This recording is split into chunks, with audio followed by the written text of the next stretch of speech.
Welcome to the Screaming Blackbird podcast.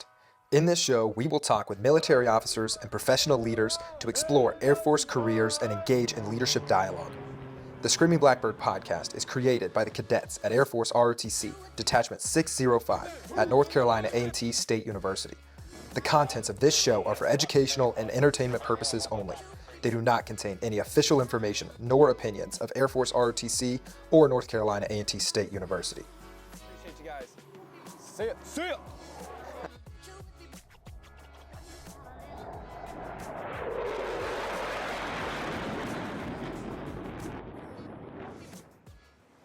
What's up, Christian? Nothing much. How are you? Good. What's going on, everybody? Welcome back to the Screaming Blackbird podcast. This is episode 27, and as always, I'm your host, Cadet Jackson Willis, and today I'm joined by Cadet Christen Johnson, a student at North Carolina A&T and a member of Detachment 605. Christian, where are we? So today we're here at the Cottrell Amphitheater at High Point University.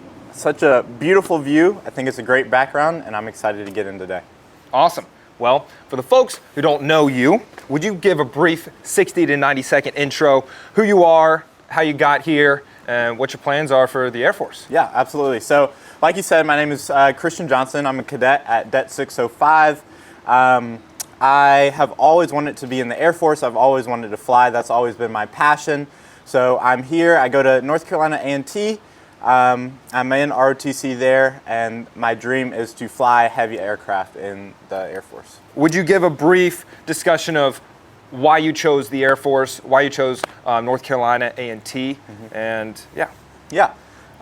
So like I said, I've had a dream to be in the military for a very long time. Aviation has always been my passion, and so the Air Force was just a no-brainer for me. Choosing schools, A&T is, I kind of wanted the culture. Coming from where I came from, I was homeschooled, so the high school environment was a little bit different for me. And going to HBCU is something that I just saw that could expand my horizons and introduce me to a lot more culture. So yeah. Well, let's talk about your history in the program so far. So this is your second year. You're in AS 200, which means you're an FTP cadet. Can you explain kind of what you guys are doing this year? Yeah, absolutely. So FTP stands for Field Training Preparation, which means we are preparing to go to field training, which is ROTC's basic, over this summer. So this past coming year, the semester is coming to an end, so we're about to wrap up. But this past year, they've kind of been ramping up the intensity for training. So we're doing a lot more drill-focused stuff. We're doing a lot more high-intensity training just to prepare us for that field training environment. Excited. Hope you get that coveted EA slot. Absolutely. And then go to field training this summer and perform. Yeah. Rumor has it that there's a lot of changes going on to field training. Yes. And every summer there are changes, but can you speak to some of the changes that you will expect to see this summer? Absolutely, yeah. So we're still going to have those 5 maxes, but one of the craziest things that I saw was that they're going to split the 3rd max into two different sections, and the first section is going to come in a few weeks before the second, and they're going to train the second section. I thought that was very interesting. Also, they're going to have us take the Special Operations fitness test. Interesting. At the end of field training. Okay. So after all of our high intensity stuff, all of our training, being in the hot sun of Alabama during the summer, we get to take a brand new Special Operations fitness test, which I think will be challenging, but I think we can live up to that expectation. I'm excited for field training. I'm excited to get that experience and come out on the other side. Great. For our audience who watched the Cadet Ryland Brown podcast, he is also an AS 200. He was actually 250, so it's his first year, but he is in Cadet Johnson's class, and he kind of talked about y'all's forming phase, your storming phase, and now you're approaching that performing phase. Yes. Is there anything you want to say on that topic? Yeah, so, I mean, it's everything's moved kind of quick. Time has moved by really quick. But yeah, we kind of started in that 100 phase where we were figuring ourselves out. We were kind of working as individuals and just learning the program and learning those skills. And now we're kind of in the phase where we have to learn to work as a team. And we really have to work on working as one collective unit rather than as individuals. And so, yeah, it's right now we're kind of focusing on that teamwork aspect and just honing our skills in preparation for field training. Great. Yeah. In the ROTC program, the first 2 years, your first 2 years have been spent training. You've been learning effective followership, servant leadership, decision making, things like that. Yeah. Field training is kind of the culmination where you get to test and show off all of those abilities, but then you come back as a POC. Yeah. And POC life is basically training the GMC, getting them ready to go to field training, while also you're preparing to be an officer in the United States Air Force. Yeah. What do you look forward to the most as a POC when you come back in the fall? I think, honestly, the problem solving. Something that I've seen a lot is that the POC, they have a plan and they do their best to execute it, but there's always going to be hiccups in that plan. There's always going to be changes to the plan, and they have to problem solve. And I think being a POC, I look forward to kind of combating those issues and really stretching my brain and working on those problems to create efficient training environments. As an AS300 myself, I'll be an AS400, you'll be an AS300, Yep. so I'm excited to be a POC with you, and we'll see what happens next year. Absolutely, yes. Great, well, let's talk about the main topic of today's podcast. Last semester, you were selected to go to the NCLS conference. Can you describe what that is? Yeah, absolutely. So NCLS stands for the National Character and Leadership Symposium. It is a flagship event held annually at the Air Force Academy. Basically, it just is there. They bring in different speakers, different people from the military, senior leaders, to encapsulate what leadership is, and they have different themes every year. This year, the theme was valuing human connections, cultures, and societies. So basically focusing on those personal relationships and diversity in the military. And so, yeah. Great. How'd you hear about this opportunity? So we have a cadet opportunities chat. Obviously, you know about that, where our cadre send out different opportunities. And I had heard about it last year when we sent a different cadet to it, and I thought it was an interesting event. So when they sent out that invitation to apply for it this year, obviously I had to jump at the chance for it.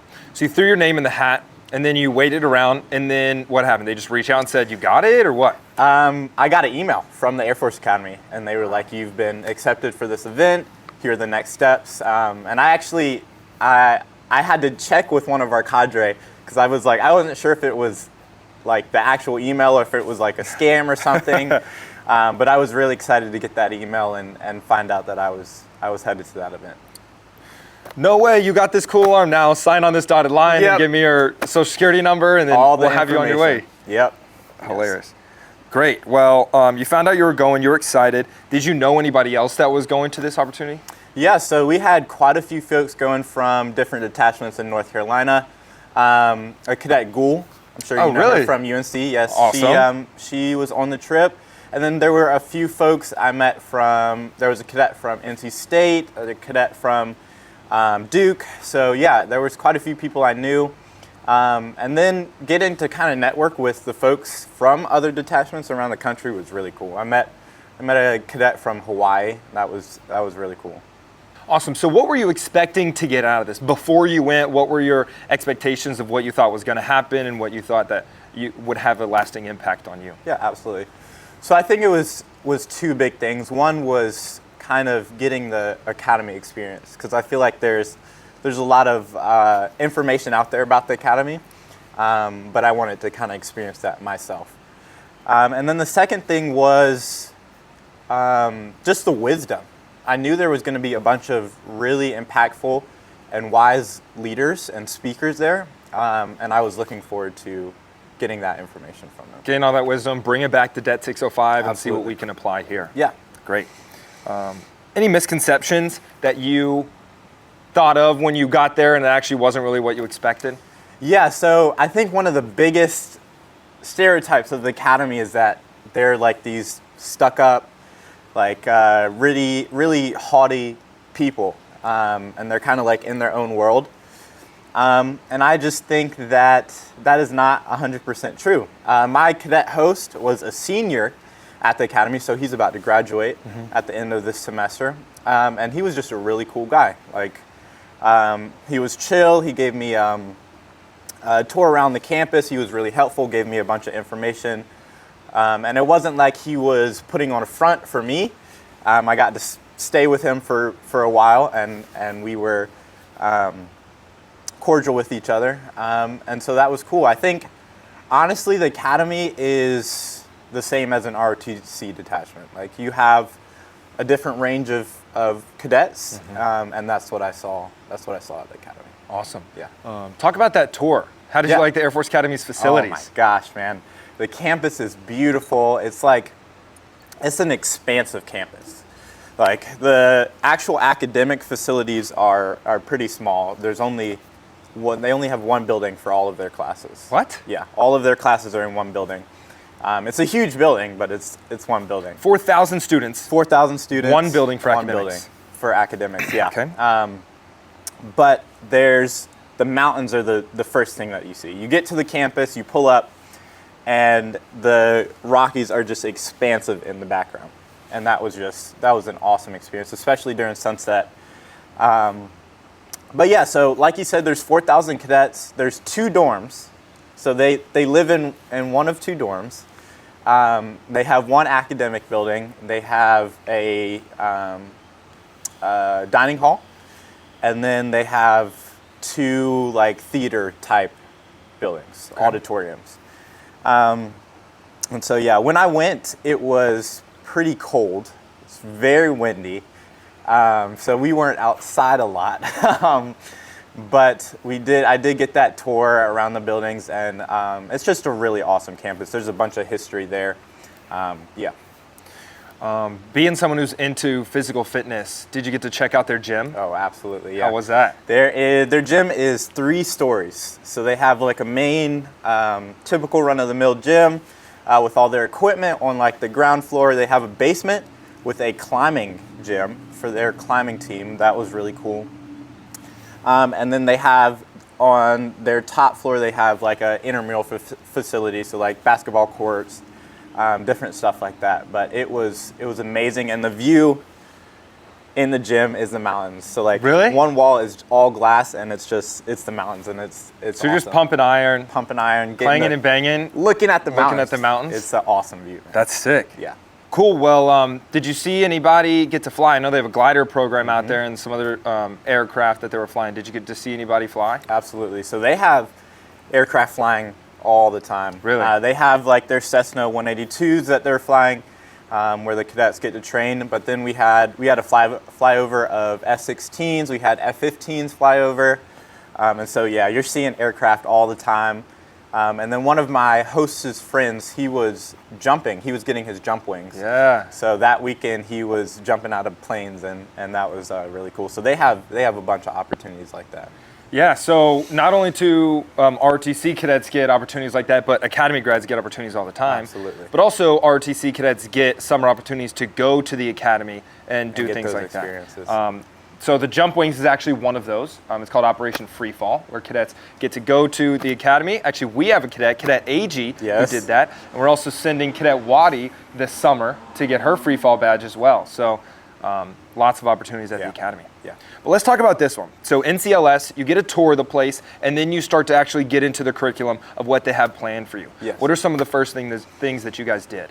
Yeah, so we got there on Wednesday, and we had kind of a community event. So all the ROTC cadets, we had Civil Air Patrol cadets there as well. And we kind of had a get-together, icebreakers. We had a dinner where we just got to know each other and got to network between ourselves. And then starting Thursday morning, we had the opening ceremonies where Lieutenant General Brian Robinson spoke about his kind of take on personal relationships and the importance of those in the military. And then we had a bunch of speakers throughout Thursday. A few different ones that I went to. I went to one where DeLovell Earl spoke, He was a cadet at the Air Force Academy, and now he is a business owner, a CEO of a fitness company, an inventor. He owns several patents, and he just spoke of his journey coming from the academy. He only served his 4-year commitment in the military. He retired, and he basically wanted to do something creative. So he went and he worked as a paper boy. He went back to the academy and served ice cream in their calf. Okay. And so he kind of just did these odd jobs to figure out what is my calling and what do I really want to do in this life. And he figured out that he wanted to invent products and own a fitness company. And so that's what he's doing, and he's very successful. And I think one of the most important things that I got from that talk was the importance of humility. So obviously, him being a cadet coming from the illustrious United States Air Force Academy, he had kind of these expectations for what his life was supposed to be. Right. And obviously, he kind of knocked those down, and he kind of took that step back to figure out what he wanted to do. And in that, he had that humility to be like, hey, this is not what I want to do. I'm going to figure it out, and I'm going to take the steps to do that. So I think that was really a cool speech. And that kind of reflects to the ROTC program, and I'm sure at the academy, like, they make you do so much, but at the end of the day, it's up to you to find out what your passion is, what you want to do, and go get it. No one's going to do it for you, right? So that's a cool speech to be able to hear and kind of bring that message back. Really go out there and get it. Like, you're in control of your own destiny. Find out what you love and crush it. Do it, yeah.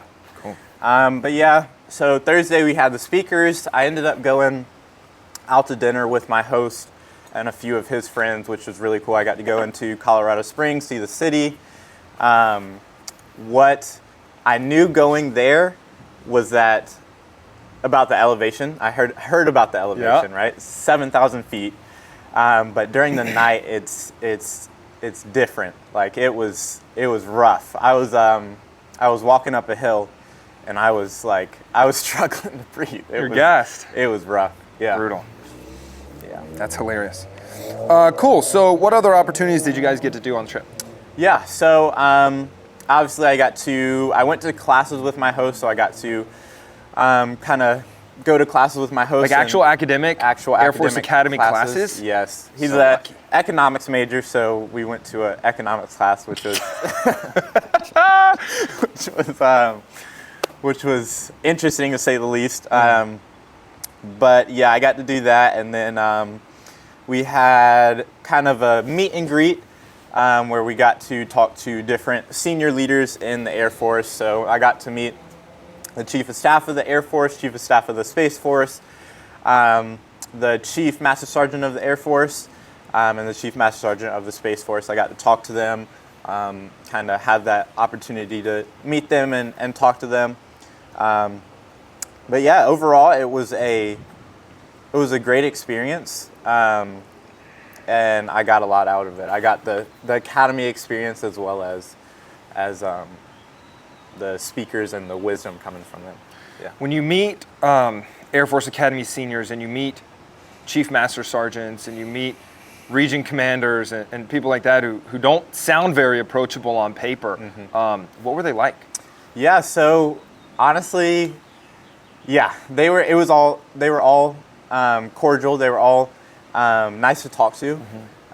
They had a lot of wisdom, and it was kind of nerve-wracking going up and talking to them because they're very important. They are very high up in the chain, but they were all they answered our questions. They were very real, and I really appreciated that when I was talking to them. Cool. Yeah. 7,000 feet elevation.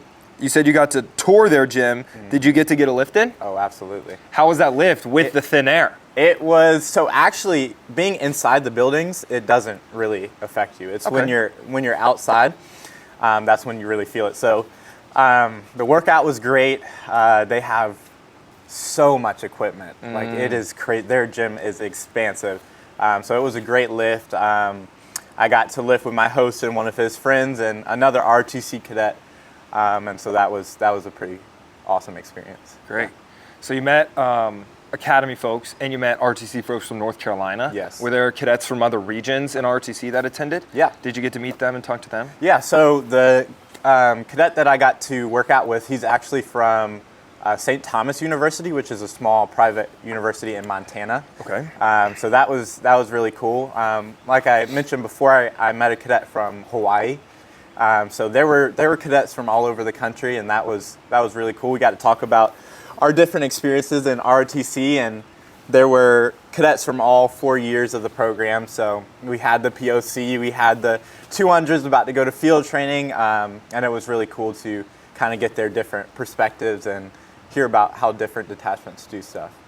How did it feel to be the representative of Detachment 605, traveling across the country and representing our detachment, all our crosstowns, our universities, our culture, all the way over there in front of all these different kinds of people? Yeah, it was definitely a humbling experience. Yeah, it was, like I said, I was surprised when I got it. I was excited when I got that invitation to come to the event, but it was also like you said, like I'm representing my detachment, and that was something big to carry. But honestly, it was a humbling experience. It was also a great opportunity, and being able to represent Detachment 605 was a great opportunity, and I think I took advantage of that. I got a bunch of information from it. I came back and shared that information with Det 605, and hopefully we can move forward and grow from it.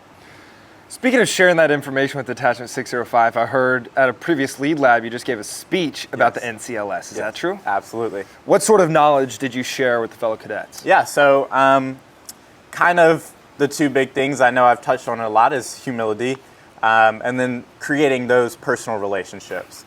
And so, yeah, I heard the importance of humility across the board, hearing from senior leaders, hearing from Olympic athletes, hearing from these CEOs and company owners. Everyone mentioned how humility is so important to your leadership and your character.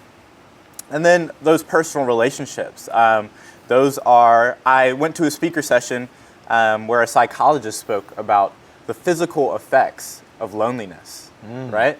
And so these personal relationships, having those personal relationships, is vital to your life, mentally and physically. But one of the biggest takeaways that I had was a quote from the Chief Master Sergeant of the Air Force, Joanne Bass. During one of her sessions, we were able to go up and ask questions to this panel of senior leaders.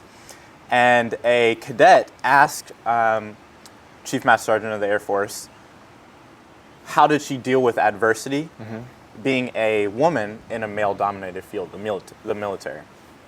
And she responded by saying, I did not let my self-limiting beliefs hinder my growth. And I think that is an amazing quote. Yeah. That is so applicable to our life now. And the takeaway from that is that ultimately society has obstacles. We're going to encounter obstacles in our life, but you as an individual should do everything in your power to where you are not creating those obstacles. There should be no doubt in your mind or anyone else's mind around you that you have done everything that you've needed to do and that you've earned the spot where you're at right now. And I think that's vital to our life. That's vital to our military career. And yeah. That's amazing. And there's something to be said about earning your spot, right? Especially in this program, because there are so many opportunities, everyone's raising their hands for some, and you're just bound to be shot down by most of them. Yeah. I know before I even got my first opportunity, I was shot down by like 4 or 5, and I was always in Cadre's office like, hey, can I do this? Can I go spend a semester at Academy doing this? And he's like, 1, you're not a sophomore. 2, your scores aren't high enough. 3, this is not a good position for you. And I was like, cool, I'll be in your office next week to apply for something else. Exactly. And you just keep coming back, and when you finally do earn it, it's that much sweeter because you know you earned it. And that's kind of what happened here is you worked really hard. You're a high-speed guy as a 100 and as a 200, keeping it up, and then you finally earned a great opportunity like this, amongst others. How does it feel for Detachment 605 to choose you to represent them? Yeah. It was kind of surreal. Obviously there's work that I've done, but I don't know. I feel like there's a lot of qualified people in Detachment 605, and it was awesome to hear that they chose me to represent that 605. It is also a reminder to keep up my hard work, to not settle.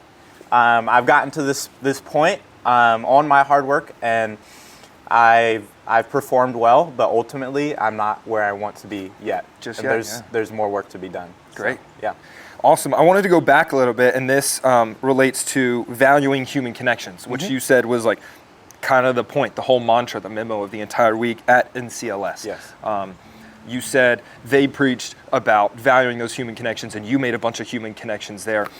I know the military is a giant, tight, close-knit community of individuals, and I'll be traveling and I'll have patches or backpack or wearing something, and someone will be like, oh, are you in the military? They'll be like, thank you for your service. And I'm like, well, I'm in RTC. I'm excited to serve. Haven't really done anything yet. But they just open up and they tell stories. My cousin was in the Air Force. My brother was in the Army. My husband's actually overseas right now, and so I'm really appreciative for what you guys do. And it's amazing to have that community of people who are so appreciative of the sacrifice that hopefully you and I will make one day. But it's just cool to have that community of people who are absolutely close. I think it's kind of an opportunity. Wearing the uniform is an opportunity to form those connections, because like you said, people come up. I know when I was in the airport going to Colorado, going to the academy, I got so many comments about my service, and like I said, I'm an ROTC cadet, so like I'm not quite there yet, but yeah, it definitely gives you that opportunity to get to know people, and just create those close relationships. Awesome. Well, is there anything else on the trip that you remember that really stood out to you before we kind of talk about overarching themes of the event? Yeah, absolutely. One thing that I noticed at the Air Force Academy with the cadets specifically was they have 4,000 cadets. There's 40 different squadrons, and I was with the 2nd Squadron, so Delta Tau Deuce. Shout out 2nd Squadron. shout out 2nd Squadron, Air Force Academy. But they are such a tight-knit group. Obviously, there's a lot of different cultures, a lot of different backgrounds. But at the end of the day, they were that squadron, and there was so much pride in that squadron and who they were as a group. And I think that's something that we can kind of bring back to ROTC, and just really emphasize the fact that we're all going through this together. Like, we're all trying to get to the same spot, and that community is so important. Not only pride within our detachment, but bringing that to other detachments and competing at an event that we have tomorrow. Yeah, you want to talk about Patriot Games? Yeah, Patriot Games. So we have this event called Patriot Games where detachments around North Carolina come together, and we compete in different sporting events. So tomorrow, Detachment 605 is going to head to Duke University, and we're going to compete in a bunch of different events. And that community and that pride of being together is going to be so important tomorrow. That'll carry over into our teamwork and our performance at that event. Yeah. We're crossing our fingers because it's supposed to rain, but hey, rain or shine, we'll go out, we'll compete. We'll be there, and we're going to crush it. Yes, we are. NC State, Duke, UNC, we're coming for you guys. Done. As we approach our end, when you leave, what was kind of the biggest takeaway, the biggest learning lesson that you took away from the event? Yeah. So I would say the biggest thing is something that the Lieutenant General mentioned, was that you should create relationships with people before you need something from them. What I see a lot in the military or in ROTC is that we approach these people and we try to get to know them when we need something from them. And that just creates a false sense of relationship, and people can get hurt from that. So really, when you're going to a new area, when you're getting a new opportunity, the importance of kind of reaching out and getting to know your team and the people that you're going to be working with before you need something from them is very important. Yeah, we call that a transactional relationship. And nobody really feels welcomed or loved when they're in part of a transactional relationship. Yeah.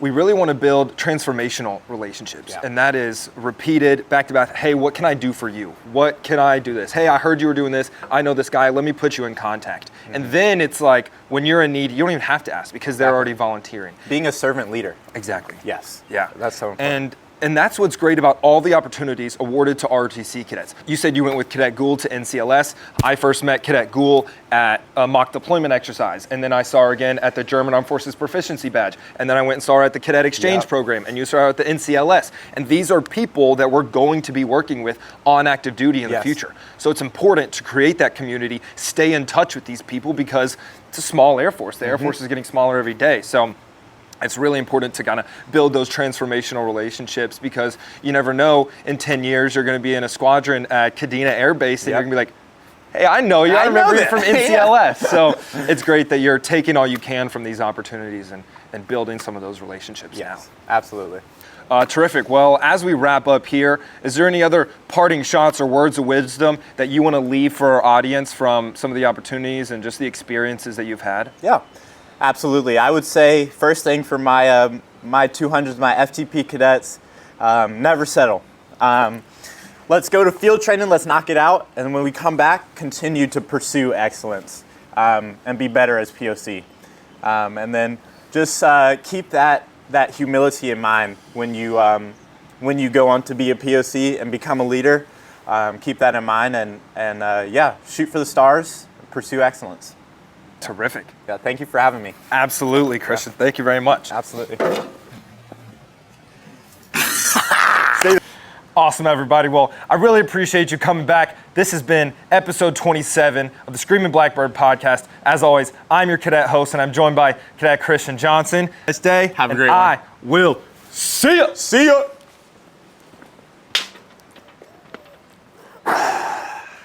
Jeez, it's cold.